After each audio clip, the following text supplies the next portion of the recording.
They were all clapping. The band was playing, and my father raised a glass under the string lights, voice booming across the vineyard. "To the future of our family," he said, smiling proudly. "To me daughter, Elena, the new manager of Silverville." The crowd cheered. Cameras flashed. My mother dabbed tears from her eyes. "Anne May?" I smiled. I smiled like a man who just buried a secret beneath the vines. 2 years ago, Silvervale was dying. Drought, debt, decline. My parents were weeks away from selling. Decades of legacy evaporating. I was the one who stepped in, sold my apartment, liquidated my stocks, moved back from Boston, and poured every dollar I had into resurrecting the vineyard. 16-hour days, no salary, just faith that blood means loyalty. And it worked. The land responded. The vines grew sweeter, the barrels filled again. I rebuilt what was collapsing, and for a while I believed they saw that. Then Elena returned from her MBA in Milan. Manicured, polished, her words dipped in confidence. She smelled like ambition, but her eyes were still the same. Impatient, entitled, hungry for validation. She'd call Mebro, laugh like we were equals. But I saw the way she looked at the workers, like they were part of a case study.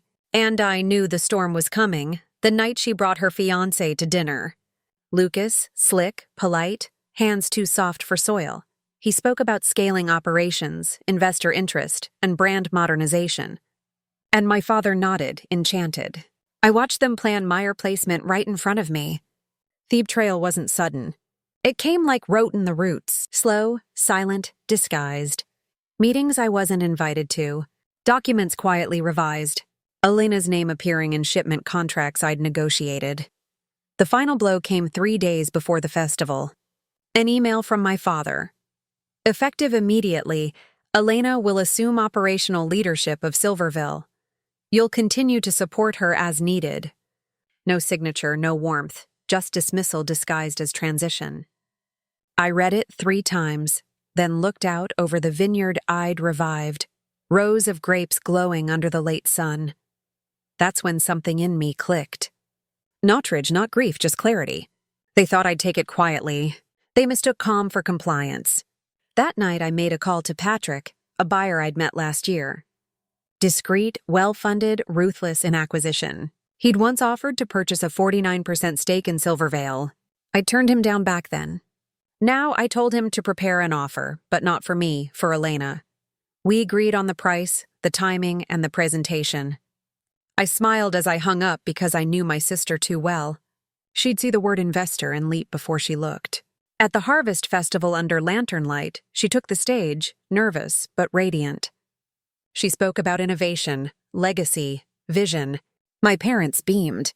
Then Patrick appeared, tailored, charming, holding a champagne flute. "Elena," he said warmly.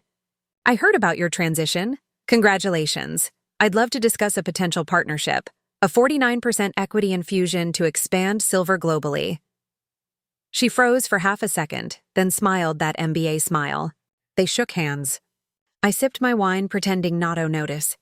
Within the week, she signed without counsel, without due diligence. The contract was airtight. Her signature handed 49% controlling interest to Patrick's firm. 2 weeks later, Patrick exercised the clause I'd written into the draft myself. Full managerial takeover upon performance decline. And since Elena had doubled expenses trying to rebrand, the books already justified it. Silverville was no longer ours. It was mine through him. The confrontation came quietly. In the office overlooking the barrels I'd restored, she stormed in, papers trembling in her hands. "You did this!" she screamed. "You set me up?" I looked at her. No anger, no satisfaction. Just truth. "You set yourself up," I said.